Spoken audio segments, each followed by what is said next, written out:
Si OG Diaz, sa kanyang pinakabagong showbiz update, ay nagkwento tungkol sa third birthday ni Mithi.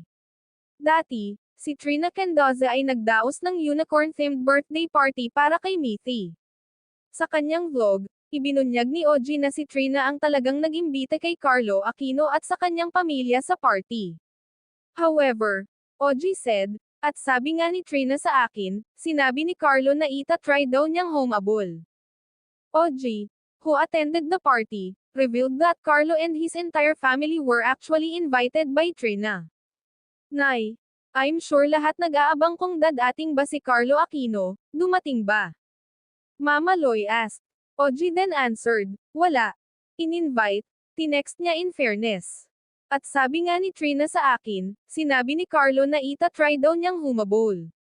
Baka naman kasi di nagkatugma ng schedule, kunyari meron siyang trabaho tas nasabay doon sa birthday ni Mithi.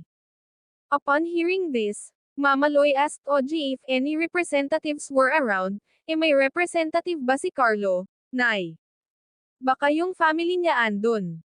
Wala yung family pero tinanong ko si Trina kung sinabihan ba niya yung family. Yes daw sinabihan niya.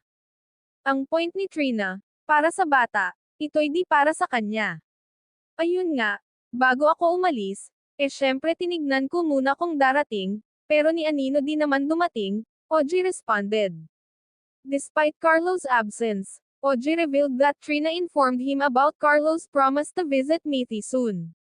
Pero sabi naman ni Trina, nangako naman daw si Carlo na sa ibang araw, pupuntahan na lamang ni Carlo si Mithi, he revealed. Alright!